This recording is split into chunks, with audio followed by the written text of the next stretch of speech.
ഏത് സാധനവും നമ്മൾ കുറച്ച് ഏറെ കിട്ടിക്കഴിഞ്ഞാൽ പെട്ടെന്ന് നമ്മൾ ഉണ്ടാക്കുന്നത് ഒരു അച്ചാറാണ്. അതുപോലെ തന്നെ ഇവിടെ ഇപ്പോൾ ഇഷ്ടം പോലെ അവൈലബിൾ ആയിട്ടുള്ള നമ്മുടെ ഫ്രഷ് ഡേറ്റ്സ് വെച്ചിട്ടുള്ള നല്ല അടിപൊളി ഒരു അച്ചാറാണ് ഇന്ന് ഉണ്ടാക്കിയിരിക്കുന്നത്. ബിരിയാണിയുടെ കൂടെയും ചോറിൻ്റെ കൂടെയൊക്കെ നല്ല അടിപൊളി ഒരു കോംബോ ആയിരിക്കും ഈ ഒരു അച്ചാർ എന്ന് പറയുന്നത്. അപ്പോൾ നമുക്ക് ഈ ഒരു അച്ചാർ എങ്ങനെയാണ് ഉണ്ടാക്കുന്നതെന്ന് നോക്കിയിട്ട് വരാം. റോ ഡേറ്റ്സ് പിക്കിൾ ഉണ്ടാക്കാനായിട്ട് ഇതുപോലക്ക് നല്ല റോ ഡേറ്റ്സ് നല്ല മധുരമുണ്ട് കേട്ടോ. നല്ല മധുരമൊക്കെ ഉള്ളത് റോ ഡേറ്റ്സ് ഇതുപോലക്ക് എടുത്ത് വെച്ചിട്ടുണ്ട്. മൊത്തം ഞാൻ എടുക്കുന്നില്ല, ഇതിന് കുറച്ച് ഭാഗം എടുക്കുന്നുള്ളൂ. പിന്നെ നമുക്ക് പ്രധാനമായിട്ടും വേണ്ടത് നമ്മുടെ അച്ചാറിനുണ്ടാക്കാനുള്ള സാധനങ്ങളൊക്കെ ഇതുപോലക്ക് ഒരു 10-30 വെളുത്തുള്ളി, വലിയ വെളുത്തുള്ളിയാണ്. കുറച്ചേറെ ഞാൻ വെളുത്തുള്ളി എടുത്തിട്ടുണ്ട്. അത് ഇതുപോലക്ക് ഞാൻ 2ആയിട്ടും 3ആയിട്ടും ഒക്കെ കട്ട് ചെയ്ത് വെച്ചിട്ടുണ്ട്. പിന്നെ ഒരു വലിയ കഷ്ണം ഇഞ്ചി ഇതുപോലൊക്കെ സ്ലൈസാക്കി വെച്ചിട്ടുണ്ട്. പിന്നെ കുറച്ച് കറിവേപ്പില, പിന്നെ ഒരു 4-5 പച്ചമുളക്, പിന്നെ ബാക്കി പൊടികളൊക്കെ ഞാൻ എടുക്കുന്ന സമയത്ത് കാണിച്ചു തരാം. ഒരു 10-30 ഡേറ്റ്സ് അതുപോലൊക്കെ ഞാൻ വെള്ളത്തിനകത്തോട്ട് ഇട്ടിട്ടുണ്ട്. ഇത് നമുക്കൊന്നൊരു 10 മിനിറ്റ് ഒന്ന് തിളപ്പിക്കണം. അത് കഴിഞ്ഞിട്ട് നമുക്ക് അച്ചാറുണ്ടാക്കാം. ഇതിപ്പോൾ ഞാൻ 10 മിനിറ്റ് ഒന്ന് തിളപ്പിച്ചിട്ട് ഞാനിപ്പോൾ ഒന്ന് തണുക്കാൻ വെച്ചിട്ടുണ്ട്. ഇതിന് നമുക്കൊന്ന് ഇതിൻ്റെ അരി ഒന്ന് മാറ്റിയെടുക്കണം. ഇതിൻ്റെ അരിയൊക്കെ ഒന്ന് മാറ്റിയെടുക്കുന്ന സമയം കൊണ്ട് നമുക്ക് ഇപ്പം നമ്മുടെ വെളുത്തുള്ളി ഇഞ്ചിയൊക്കെ ഒന്ന് വഴറ്റിയെടുക്കാം. അച്ചാർ ഉണ്ടാക്കാനായിട്ട് ഇതുപോലൊക്കെ ഞാനൊരു മൺചട്ടിയാണ് അടപ്പിൽ വെച്ചിരിക്കുന്നത്. ഈ മൺചട്ടി വെക്കാനുള്ള കാരണം എന്ന് പറഞ്ഞാൽ, നേരത്തെ ഞാനൊരു അമ്പഴങ്ങ അച്ചാറിൻ്റെ ഒരു വീഡിയോ ഇട്ടപ്പം കുറേ വിമർശനങ്ങൾ വന്നിട്ടുണ്ടായിരുന്നു. കാരണം അലുമിനിയം പാത്രം, ശരിയാണ്, പറഞ്ഞ കറക്റ്റാണ്, അലുമിനിയം പാത്രവും അല്ലെങ്കിൽ സ്റ്റീൽ പാത്രത്തിലൊന്നും അച്ചാർ ഉണ്ടാക്കാൻ പാടില്ല എന്ന് പറഞ്ഞിട്ട്. മൺചട്ടി ആകുമ്പോൾ കുഴപ്പമില്ലല്ലോ, അതുകൊണ്ടാണ് ഞാൻ മൺചട്ടിയിലോട്ട് ഇന്ന് അച്ചാറിടാമെന്ന് വെച്ചത്. അപ്പോൾ ഇതിലേക്ക് ഞാൻ ഒലിവ് ഓയിലാണ് ഒഴിച്ചു കൊടുത്തിരിക്കുന്നത്. ഇതിലേക്ക് നിങ്ങൾക്ക് വേണമെങ്കിൽ നല്ലെണ്ണയോ അല്ലെങ്കിൽ നമ്മുടെ മസ്റ്റേർഡ് ഓയിലുണ്ടല്ലോ, കടുകെണ്ണ, അത് വേണമെങ്കിലും ചേർക്കാം.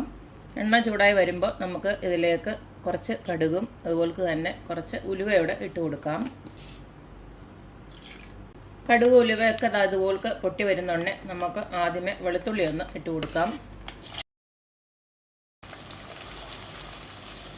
വെളുത്തുള്ളി ചെറുതായിട്ടൊന്ന് മൂത്ത് കഴിയുന്നുണ്ട് നമുക്ക് ബാക്കിയുള്ള ഇൻഗ്രീഡിയൻസ് എല്ലാം അങ്ങോട്ട് ഇട്ട് കൊടുക്കാം. ഇഞ്ചിയും പച്ചമുളകും കറിവേപ്പില എല്ലാം അങ്ങോട്ട് ഇട്ട് കൊടുക്കാം. അപ്പം നമ്മളിട്ട് കൊടുത്ത ഇഞ്ചി, വെളുത്തുള്ളി, പച്ചമുളക് ഇതെല്ലാം നന്നായിട്ട് ഇതുപോലെ നല്ലതായിട്ട് മൂത്ത് വന്നിട്ടുണ്ട്.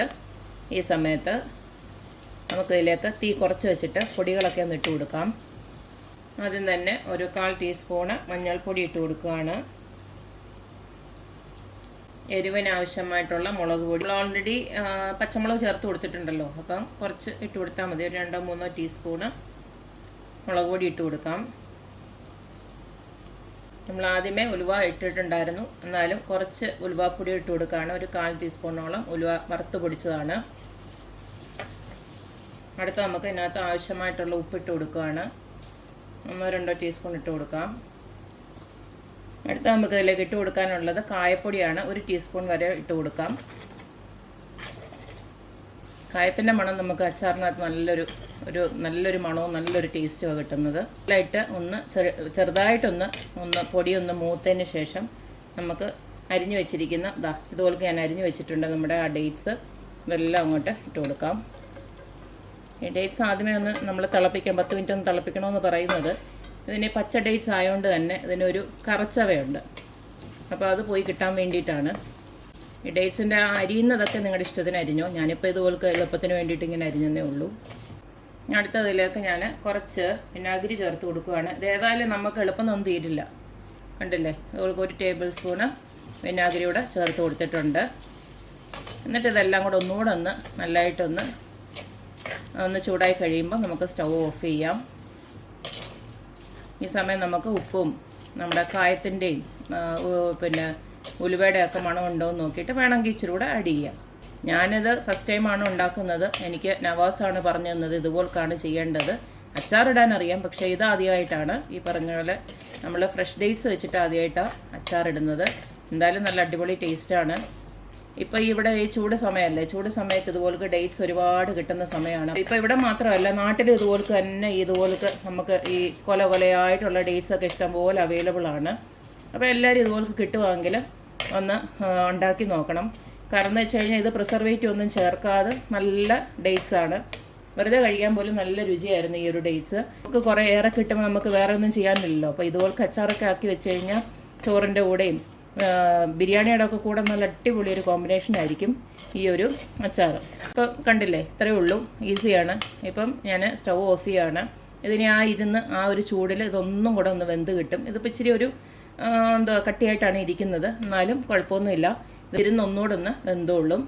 അപ്പം കണ്ടില്ലേ, ഇത്രയേ ഉള്ളൂ, ഈസിയാണ്.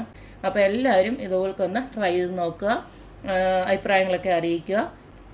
അപ്പോൾ എപ്പോഴും പറയുന്ന പോലെ തന്നെ എൻ്റെ റെസിപ്പീസ് ഇഷ്ടമുള്ള എല്ലാവരും please like, share and subscribe. അപ്പോൾ ഇനി ഒരു അടിപൊളി വീഡിയോ ആയിട്ട് വരുന്നവരേക്കും ബൈ.